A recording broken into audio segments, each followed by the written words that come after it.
We were looking at Matthew 16, 13 to 20. We started looking at this passage this morning. At dito nakita natin ang identity of the church. Kung ano itong church, it is something. It is a community yet to be built. During the time of Jesus Christ, it was yet to be built. And the church is built on Peter's confession, "You are the Christ, the Son of the living God." And this community started to be built by empowering them by the Holy Spirit. And the church that we are now in, with its functions and activities, we saw is not a creation of man, not designed by man, but rather the unfolding of God's plan for it. And we saw that there is no institution that can be substituted for the church. Wala pong kahit gaano ka-religious, kahit gaano kalaki, kayaman, o kaganda ng kanilang mga mission, vision, walang pwedeng ipalit sa iglesia. And that you will also see that in this, that Christ is the center of the church. Christ is the builder of the church. He is the owner of the church. He is at the center of the church. And the church should be going towards Christ. That if we want to grow in our church life, grow in communion with its foundation, that is Jesus Christ. Prayers are done in His name. Worship are done in His presence. And for this afternoon, let us see, after knowing kung ano yung church na to, let me say secondly that yung about the mission of this church. This church that was built by the Lord and developed in history to be what we know now as the local church or the universal church, the local churches in its communion with other churches, has a mission that is implied in the passage. And I tell you, ang sabi ng Panginoon, I tell you, you are Peter, and on this rock I will build my church, and the gates of hell shall not prevail against it. Tayo muli ay manalangin at humingi tayo ng talino sa pag-unawa ng mga katotohanan ito. Salamat po aming Panginoon, Ikaw ang aming Diyos na nakakaalam ng limitasyon ng aming pangunawa, maging ng aming lakas, o ng mga bagay na kaya at hindi namin kaya. Alam mo ito, Panginoon, that you understand our frame, that we are from dust. And so we do pray, Lord, that as we again listen to your word, that you would so work in our hearts and mind, that we would be prepared to accept your truth. We pray, Lord, that you would grant us yung alertness, you will grant us the energy. Iwas mo, Panginoon, sa antok o sa paglalakbay ng diwa. At gayon din, Panginoon, muli mong ilagay sa mga kamay ang iyong lingkod. Gamitin mo po pang makapangaral ng walang kamalian at makasumpong na mga panalita na kailangang marinig ng lahat. Salamat po, Panginoon, sa pangalan ni Jesus.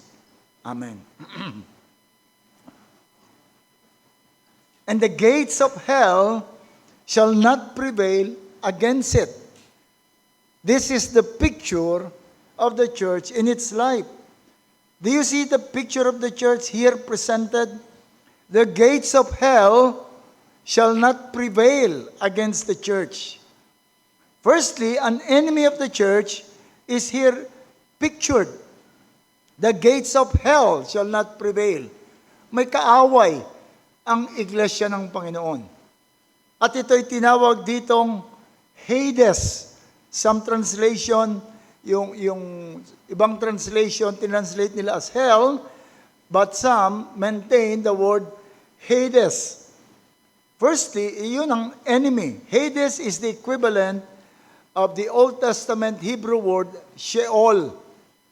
Now, in the Old Testament, Sheol is the Hebrew word, appeared over 60 times, often translated as grave or pit refers to the abode of the dead, whether righteous or unrighteous.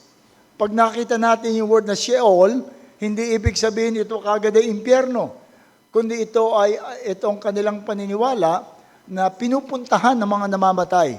It is the abode of the dead. Kaya nga yung iba, tinranslate lang itong grave. At itong ang malakas na argumento ng mga Jehovah's Witnesses sa kanilang annihilation, na pag namatay isang tao, nawawala na yung tao sapagkat yung grave, yun na yung kanilang katapusan. At sometimes, unknowingly, na-adapt yung mga language ng ilang mga ministers. Nakailang libing ang napuntahan ko, na ang sinasabi ng mga ministers ay ihahatid natin sa huling hantungan. The grave is not the final destiny of the departed. So in the Old Testament, it simply means grave or pit.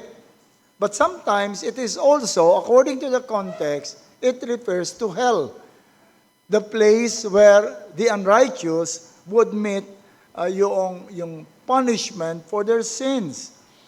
But in the New Testament, we see the progressive revelation of the term so that Hades gains a more restricted sense, at ito ay tumutukoy na not only for the place of the dead who die, but whether believers or unbelievers, as in the Old Testament, but in the New Testament, it is the abode only of unbelievers. And that's why it is always translated hell. Hell is pictured as having gates. Not small gate. The word used for gate ay hindi yung kilala nating gate ng mga bahay natin o ng bakuran natin. Ito yung two-winged giant and yung matibay na gate. Gate not only to keep out yung mga intruders, but a gate of defense that can stand the attack of enemies. So hell is pictured as having gates. Such gate was a defense against attack. But also, it was also where nations launched their attack. It is in the gate. Kapag pagka ina-atake mong isang bansa, you attack the gate, yun lang ang pwede mong pasukin. But also, pag bumukas yung gate, doon din ang gagaling yung kanilang attack against you. So here, the picture was that hell and the church is at war. But the church is more on the offensive, attacking the fortress of hell. It's not a defensive.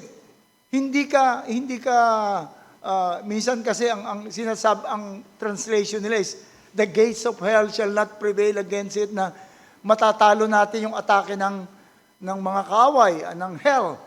Now, you don't attack your enemy with a gate. Hindi mo hawak yung gate, atake mo yung enemy mo.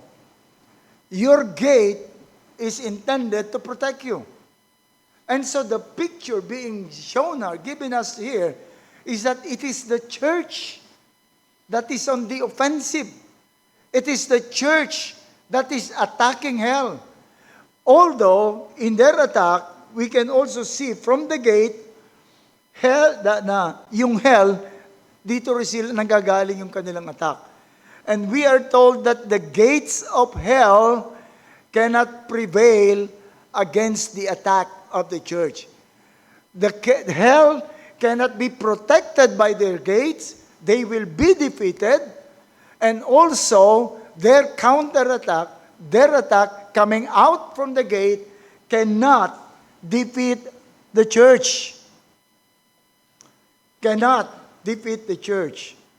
So dito pinakikita po that the church is on a mission of assaulting and ultimately defeating hell. And hell will not be able to prevail against the church. In the book of Revelations, maraming picture na pinakita sa atin dito. The devil as a beast being tied and thrown into the uh, into the pit and cover the pit. They are in chain. They cannot say no to the church as the church is defeating the fallenness of the world. It shows here that the church is on a mission of assaulting and defeating hell. At ito hindi po bago dito sa sinasabi ng ating Panginoon. From the start, right after the fall of man, the Lord has already declared this war. I will put enmity between you and the woman, between her seed and your seed. There is a war between the woman and the devil. Meron na kagad gera. But then, the devil would assault the seed of the woman, and these are the faithfuls, and bruise the heel. So makakasakit pa rin siya. But the church, the seed of the woman, will crush the head of the serpent. Susugatan tayo do sa ating heel. Alam niyo, pinakamasakit yan sa paa. Kapag kaya ng na-damage, kasi yan ang nagbibigay ng, yan ang sumasalo ng lahat ng pressure natin. Kapag yan ay may sugat, masasaktan ka, mahihirapan ka, mas mabuting masugatan ka sa binti, masugatan ka sa tuhod. Pero yung pag-heal, yung sakong mo, talagang mahirapan kang kumilos. And the devil was given the authority, given the capacity to bruise the heel. But even with a bruised heel, the church in its attack can crush the head of the serpent. Nakita rin natin ito in Psalm 2, kung saan the kingdoms of the world, they connive together. They join their forces to attack the one that is anointed by God. But the picture, sabi, but the one who sits on his throne, he laughs. Tinatawanan lang ng ating Panginoon. And then later on in the book of Revelations, makikita natin ang church against the beast. And ultimately, all pictures of ongoing battle where ultimately the church will prevail. Talaga makita natin under attack. Parang si Cayetano, the Senate is under attack. I'm saying the church is under attack. But also, the church is more aggressively attacking the gates of hell. So the church is engaged in battle. Not as a passive one, defending itself, hiding behind gate, but the one who is initiating and continuing the attack. Now, how is this battle fought? Paano natin nilalabanan? Paano natin nilalaban itong gerang ito? Verse 19 says, I will give you, to notice, in that attack of the gates of hell and defense against hell, we were not given battering rams, not swords, not spears, not arrows. But notice verse 9, in this battle, I will give you the keys of the kingdom of heaven. And whatever you bind on earth shall be bound in heaven. Whatever you loose on earth shall be loose in heaven. Gera ang binigay sa atin, susi. Ang binigay sa atin, key. Now the key is the symbol of authority. During the time of the writing of this passage, or even earlier, in ancient world, keys represented administrative power. Hanggang ngayon naman, di ba, pagka may bisita yung city, ang binibigay, symbolic key na binibigay, para sabihin may access ka dito sa aming city. The key has the right to open, or close, or admit, or exclude.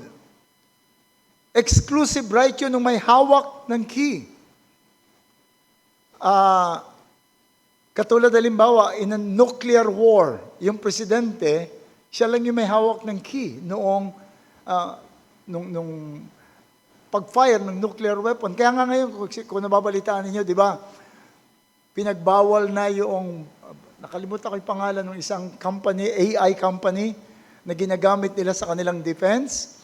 Kasi nakita nila na nagkakaroon ng sariling isip yung AI.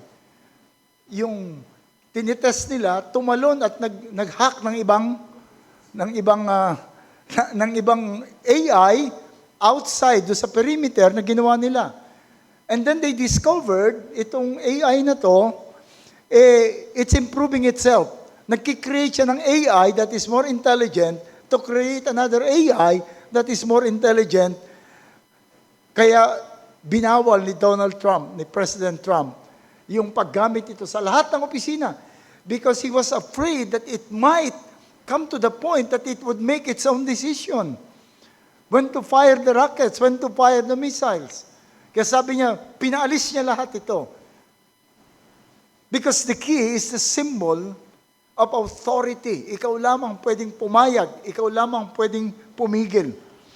In Isaiah 22 verse 22, the key of the house of David is given to Eliakim, symbolizing royal authority.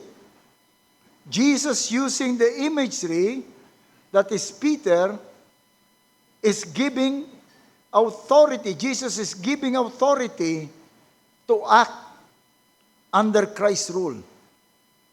That is the weapon. We were given the authority to act under Christ's rule. The apostles were representing the church in such authority. The key is given to the apostle, but it's given to the church. The church is entrusted as a steward, managing access to the kingdom through the gospel. If we would make a study, it's through the gospel. The church's mission is to proclaim salvation, opening the door of grace to all who believe. That's how we fight. It's through the gospel. Introducing Christ, the Savior of the church. That's the entry to the kingdom. Then through the preaching of the teaching, the word, it nourishes itself and flush out hypocrites as outlined in the Great Commission, that is baptizing them, teaching them whatsoever I have commanded you. That's the authority of Christ. The authority of Christ is to expand the church by preaching the gospel, to purify the church by the word of the gospel, by the word of God, to expose the hypocrite through the preaching and implementation of the word of God, and through the gospel inviting those who would believe in the Lord Jesus Christ. Through its teaching and preaching, making Christ even more known, experienced, and glorified dito sa atin. That's how we fight. Because remember, the mission of the devil is to keep us away from God. Ibibigay ng devil ang lahat. Ibibigay ng devil ang lahat para tayo to keep us away from God. Kaya nga kung titignan mo yung mga health and wealth ngayon, pangangakuan ka ng bahay, pangangakuan ka ng kalusugan, pangangakuan ka ng kasikatan, pangangakuan ka ng comfort. But if you would see that those are things, the very things that the devil is offering to man, even to Jesus Christ, for just one condition: stay away from God. Stay away from God. So that is the enemy. Yun ang enemy ng iglesia. Ng Diablo ay gusto niyang mailayo ang tao. But we, through the keys, the gospel, and the word of God, is bringing man back to God. That is our battle. Through its teaching, making Christ even more known and experienced and glorified, bringing the church to be more and more like Christ. We were created in the likeness of God, in the image of God, but that likeness and image was marred by sin. And the role of the church is to bring back that image, to renew us again into the image and likeness of His holiness. That's the role of the church. It's not our role na maging moral agents tayo promoting morality, going to abortion clinic with placards or walking on doon sa mga malls with anong tawag doon yung board. Nakita ko kasi ilang mga Reformed Baptists nandun sa mall, may board sila rito. Homosexuality is sin, homosexuality is rebellion against God. That's not our role. Our role is the key, opening the kingdom, and that is only through the gospel. That is only through the gospel. Yun ang ating role. Maraming mga group of men na meron silang advocacy, na gusto nilang itigil, gusto nilang i-promote yung biblical morality.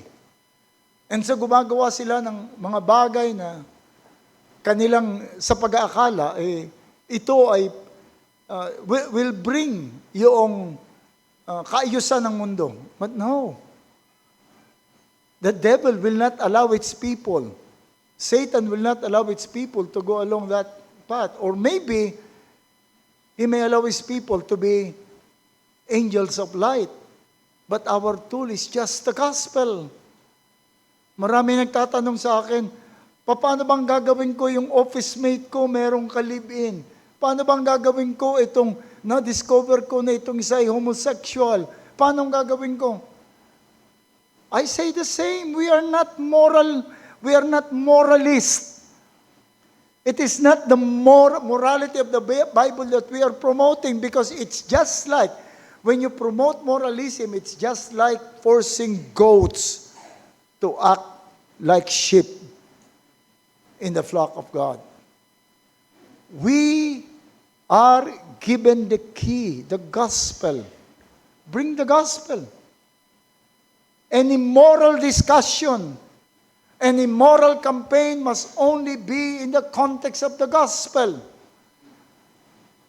We are not to join any rally that would denounce abortion, that would denounce homosexuality or denounce whatever is immoral in our society. We are not joining them. We will only be promoting the gospel. And if ever we discuss about immorality of the world, it should only be in the context of promoting the gospel. So we have the gospel. We have the key of the kingdom. We can open the door of the kingdom only through the gospel. Then there is the power of binding and loosing. I will give you the keys of the kingdom and of heaven, and whatever you bind on earth shall be bound in heaven, and whatever you loose on earth shall be loosed in heaven. The binding and loosing is a rabbinic term. Although it was addressed to Peter, yet it was not exclusively his. Hindi lang kay Peter binibigay yung key, hindi lang kay Peter binibigay yung authority to bind and loose. All the apostles were given the same authority.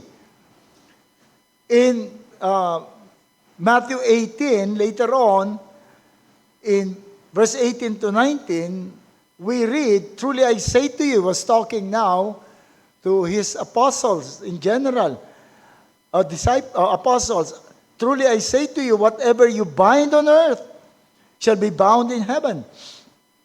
Whatever you loose on earth shall be loosed in heaven.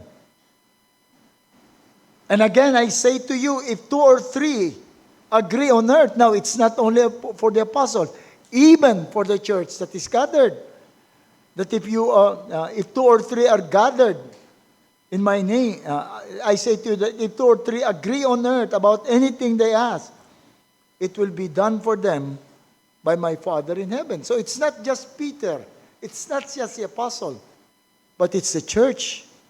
And ultimately, it is the authority of the church. I say to you, if 2 or 3 are gathered. The metaphor of binding and loosing was used by the rabbis for declaring something forbidden or permitted. Whatever you bind on earth shall be bound in heaven. And whatever you loose on earth shall be loosed in heaven. Now, merong question dito. Dito sa metaphor nito. It seems, we must take notice, it is not simple future that whatever you bind on earth shall be bound in heaven. Whatever you loose on earth shall be loosed in heaven. Para bang tayo nagsiset ng agenda sa langit? Parang pagka pumayag ang church, papayag na rin ang Diyos. Kapag hindi pumayag ang church, hindi papayag ang ating Panginoon. Parang it is not simple as if the church is setting policies in heaven. As whatever the church loses in heaven, heaven will follow. Ito ang strong argument again ng mga Roman Catholic, that they have the power given by God at lahat ng kanilang decision, ex cathedra. Pag dinicide ng Pope ex cathedra, i-approve ng heaven. Now, we must understand the difference ng Greek language.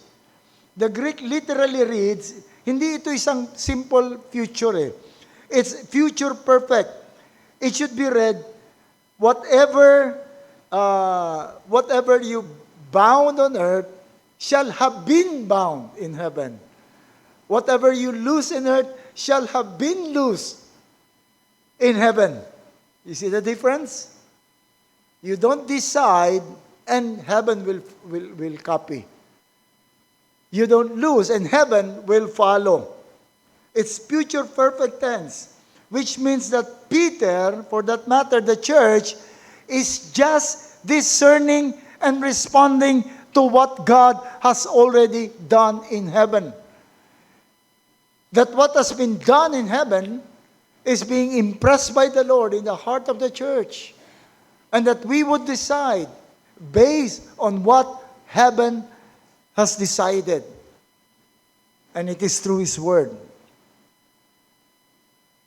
And that will be a very serious responsibility to discern what has been bound by God, what has been loosed by God in heaven, that we would impose on earth.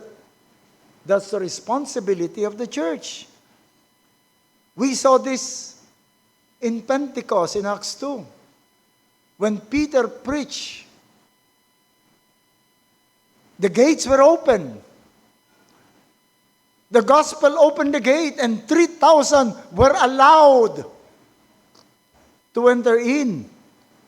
These 3,000 were baptized. Kakapagod siguro mag-baptize nung 3,000 na yun. Hindi pwede yung ating baptistry.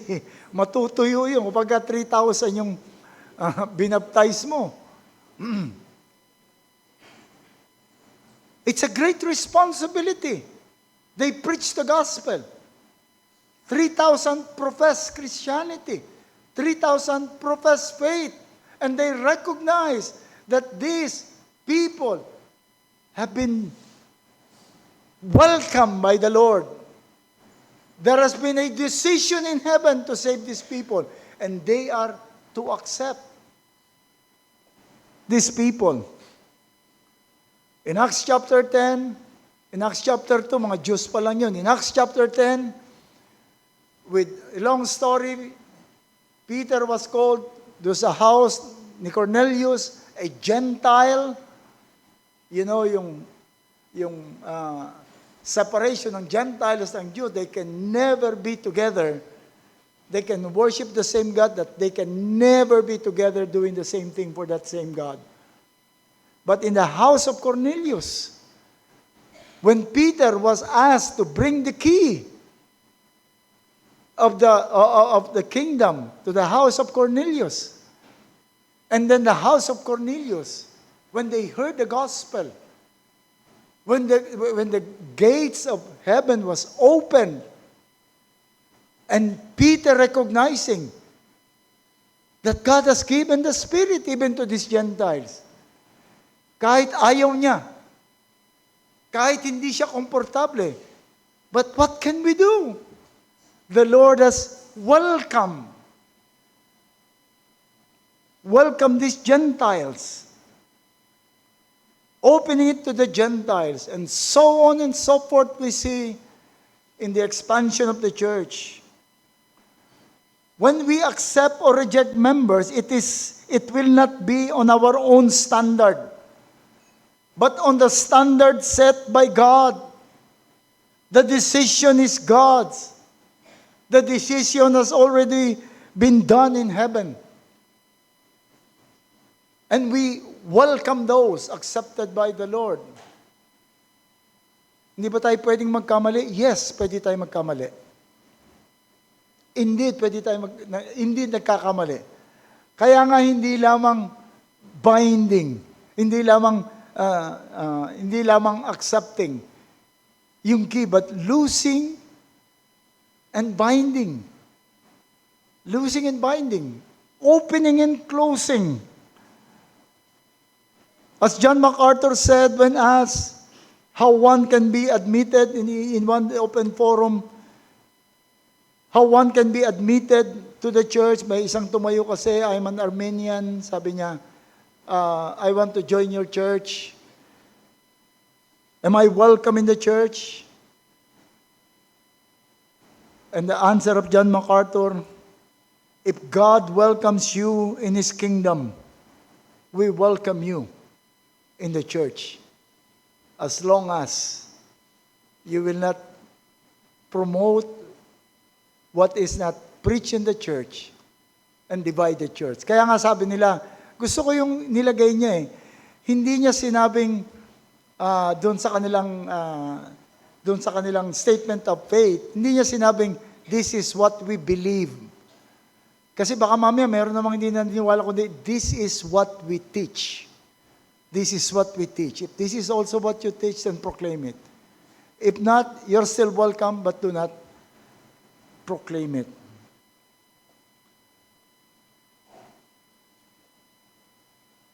Remembering that the authority is derived. The key is a derived authority. The loosing and binding is a derived authority. It's not independent. It is dependent on God. Jesus remains to be the ultimate holder of the keys. Revelations 1:18, siyang may hawak ng key. The church exercises authority in harmony with His will, guided by the Spirit, even conscious of what the guidance of His Word. You know, in my conviction, in my study, in my prayer, I see that there are so many addition of men that creep into the church, and the church would just accept. Hindi naman ito mga masasamang mga bagay, pero ito yung mga bagay na hindi iniutos ng Panginoon, but has been treated as if it is directly commanded by the Lord. Mga rituals, mga programs, mga requirements. The key is held by Christ still. The key is given to us just as a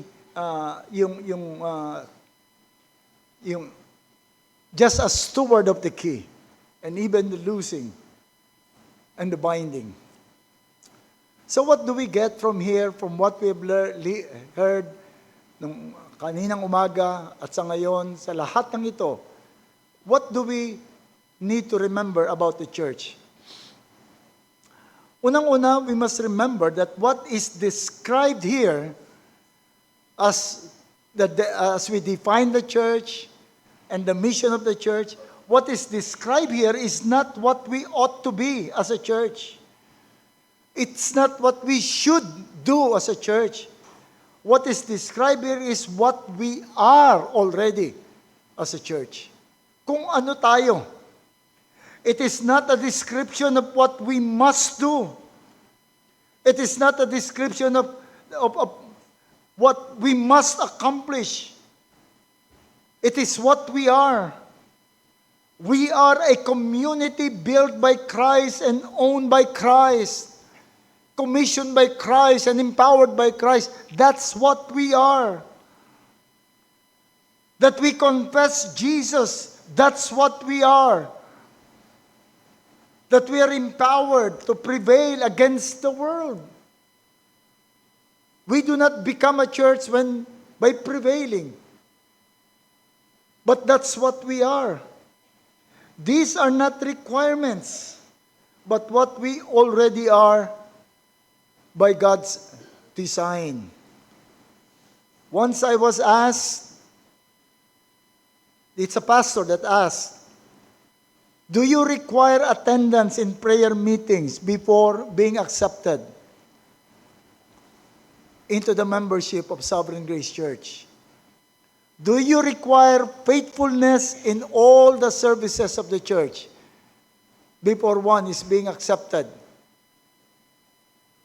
Do you require yung getting along with others, interested in knowing others before he get accepted? I said no. We do not require anything. We do not command anything. We do not command those who apply for membership to be present in prayer meetings, to be present in services before they are accepted. We do not command anything. But we look for qualities that will indicate that they are already the person welcomed by the Lord in His kingdom. We do not require attendance in prayer meeting, but we look for qualities of prayerfulness, interest in being with the people of God in prayer, because that is the quality of one who is at war. If you are at war, if you know the church, if you know yung kalaban, at meron kang mga mahal sa buhay na hindi ligtas, and you feel that war in your daily walk, you'll be interested in the prayer meeting without even telling you. In fact, iniwasan ko nga yung i-promote na attend ka naman ng prayer meeting namin. Kung gusto mo maging member, attend ka. Kasi baka mamaya, ganun ba? O sige, attend ako. Tapos pagka-member na, hindi na attend. But we look for qualities. Are they interested? May mga nag-a-apply ng membership sa atin, immediately kita mo na yung interest nila sa prayer meeting. Nagtatanong na sila, can I join? Can we join?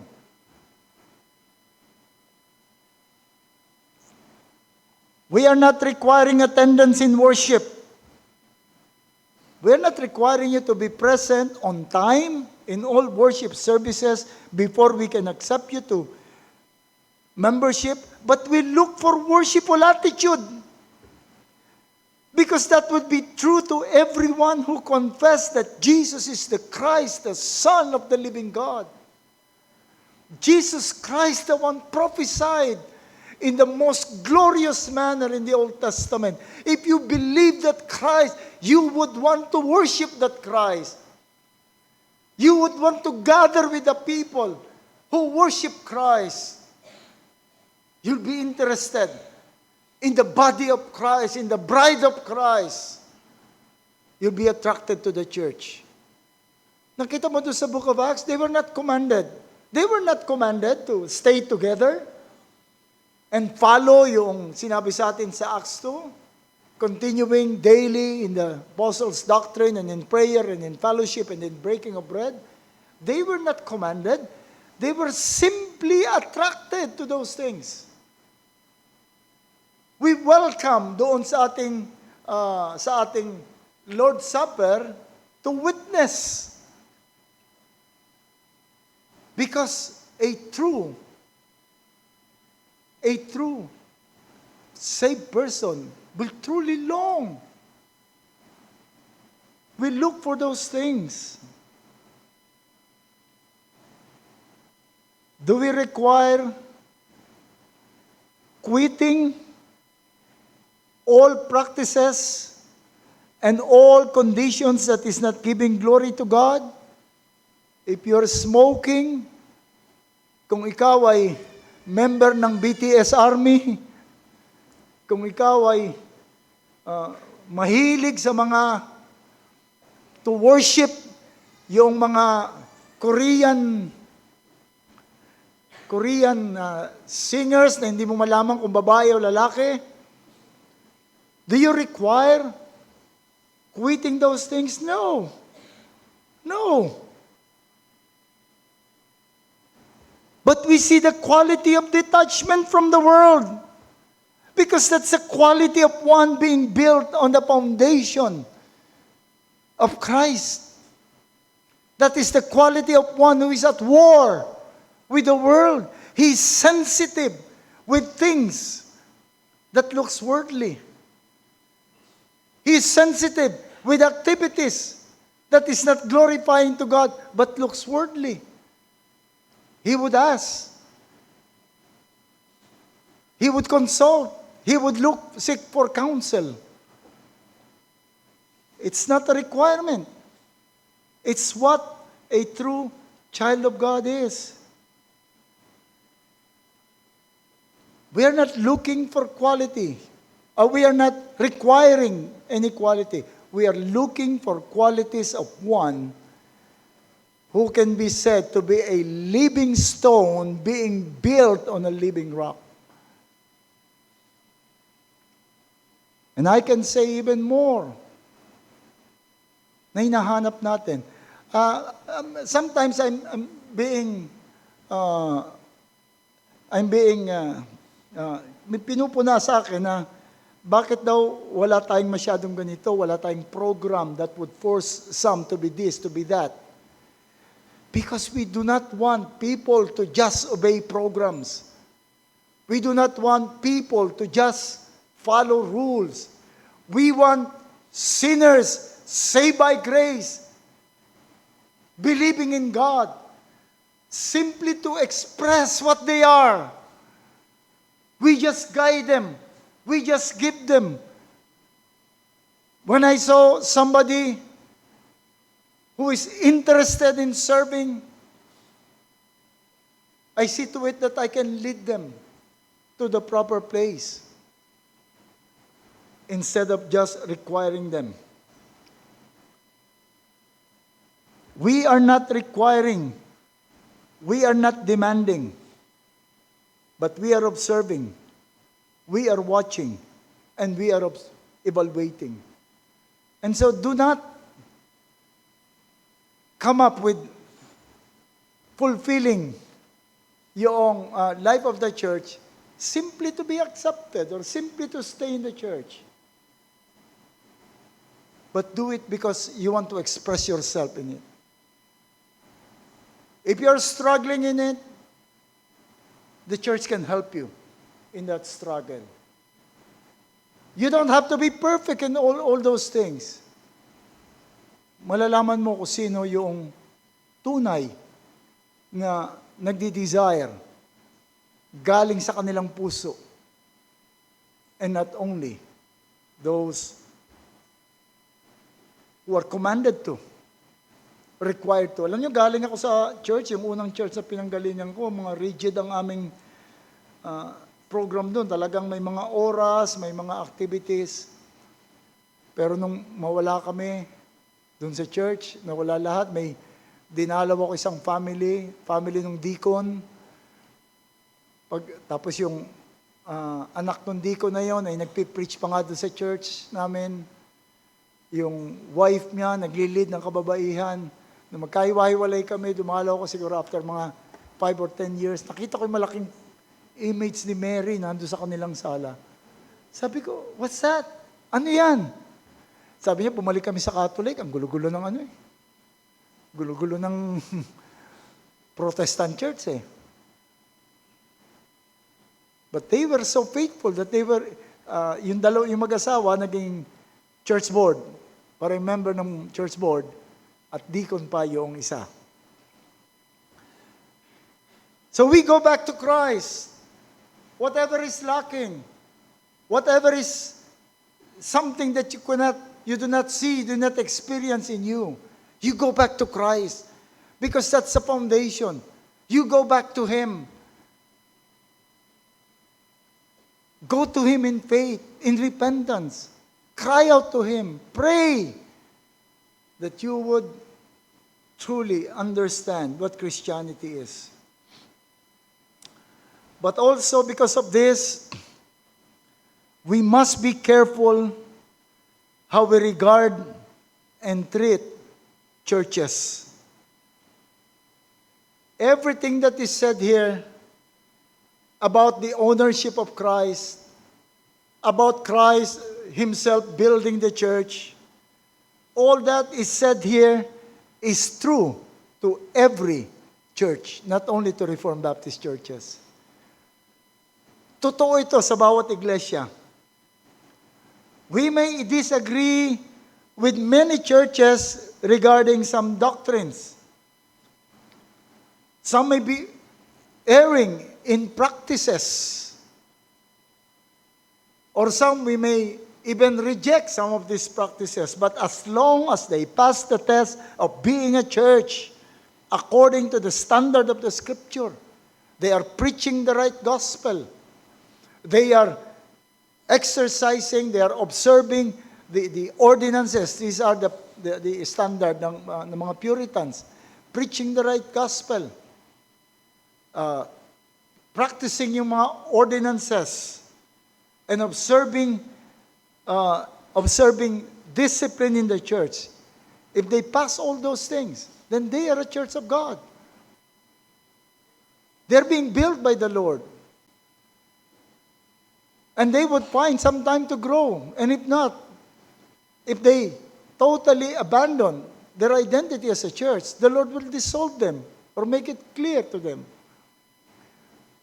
Nung one time when I was invited, I think it was in San Simon, nag-preach ako about church membership at may mga pumunta ng mga ibang mga churches. One of the questions that was asked after the question and answer, during the question and answer is that, sabi ng isa, meron akong friend, hindi siya Reformed Baptist. Close kami noon. How can I convince him na lumipat ng church? Umalis sa church niya at maging Reformed Baptist. Sabi ko sa kanya, why should you? Yung bang church niya, binigay ko lahat yung mga standard. Yes, totoo lahat yan. Siya ba ay kontento? Siya ba ay in harmony with the members of the church? Nire-respeto ba niya yung pastor? Ginagawa ba niya yung dapat? Sabi ko, then wag mong guluhin ka ako yung church. Let the church grow in understanding and in truth. We must be careful how we regard and treat churches. As long as they pass the test of Scripture, we may not agree, but they are churches. Sa isang forum, nagtinando si John MacArthur saka si R.C. Sproul. Alam yung mahigpit na magkatunggalian. Si John MacArthur is dispensationalist. At sa eschatology, malayo siya sa eschatology ni R.C. Sproul. But they are good friends. May nagtanong, paano kayo nag-reconcile na dalawa ni John MacArthur? With your differences in doctrine and in practice. In infant baptism and paedo baptism, sabi ni R.C. Sproul, I don't want the word reconciliation, because ang reconciliation, para lang doon sa magkalayo at magkalaban.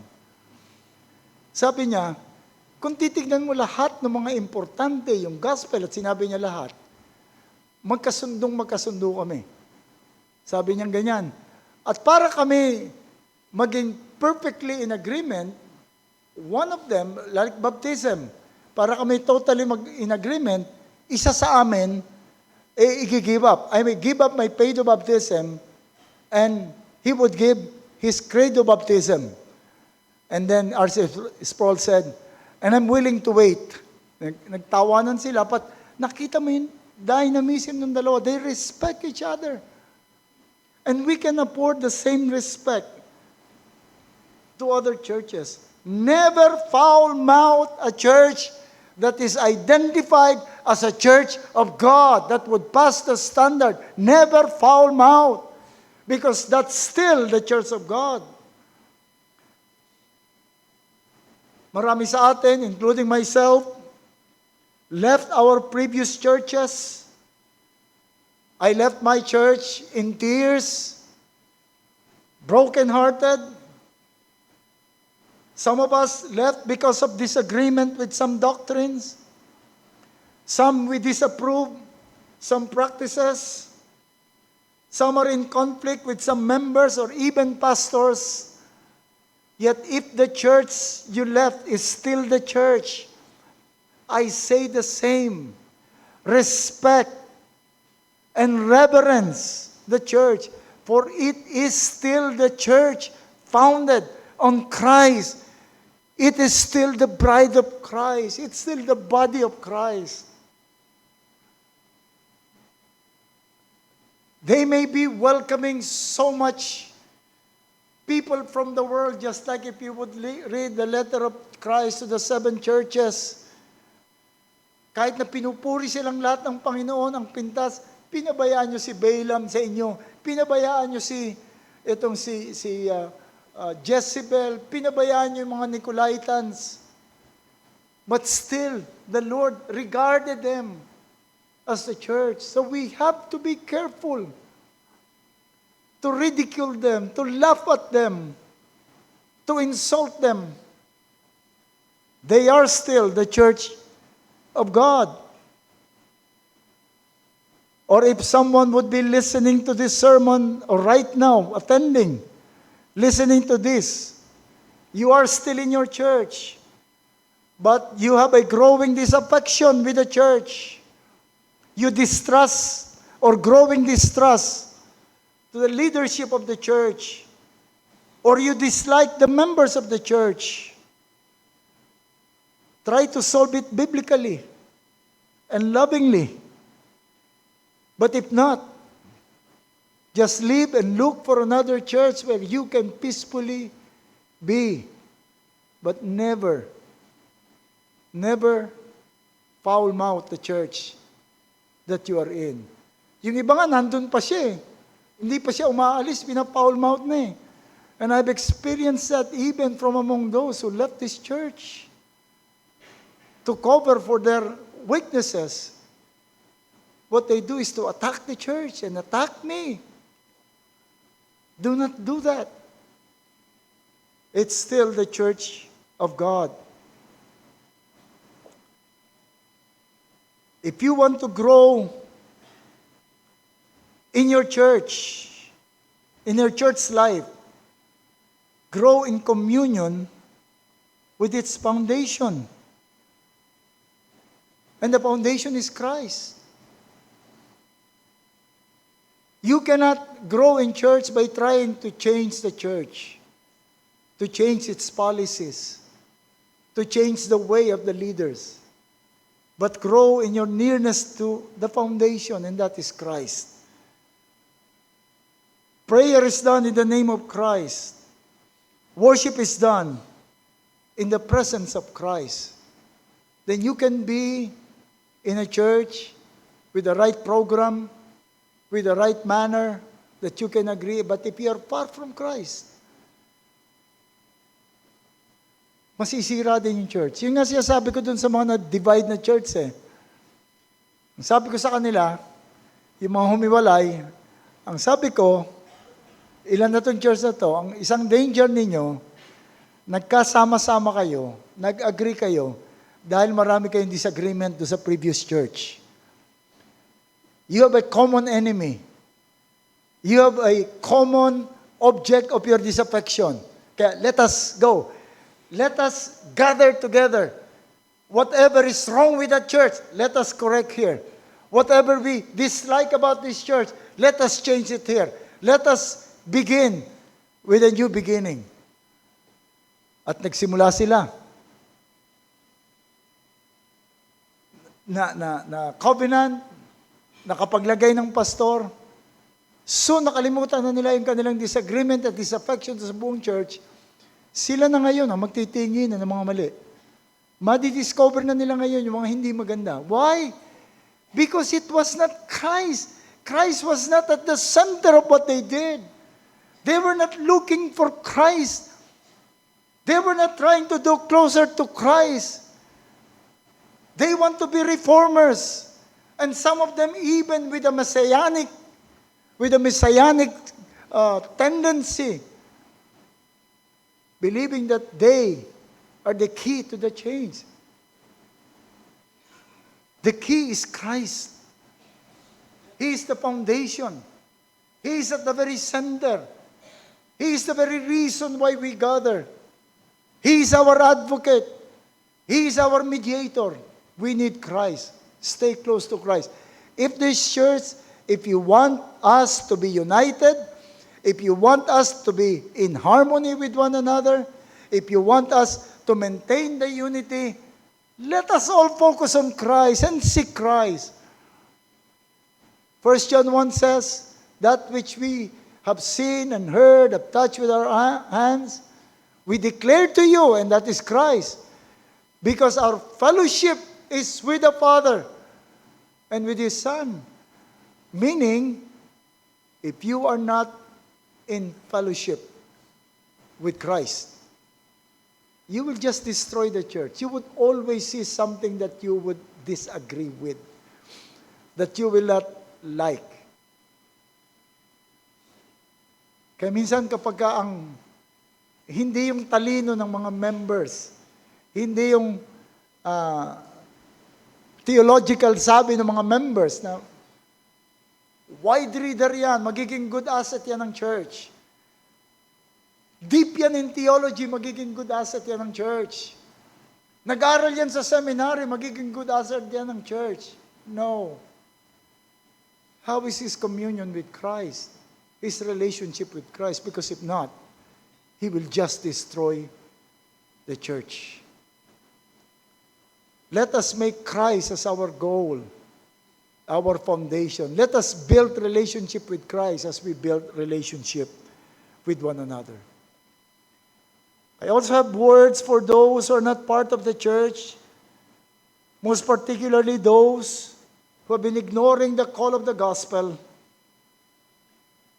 By this, you should know that in ignoring the gospel, you are treating with contempt Jesus Himself as you treat with contempt His church. You're treating with contempt the church, the body, the bride of Christ.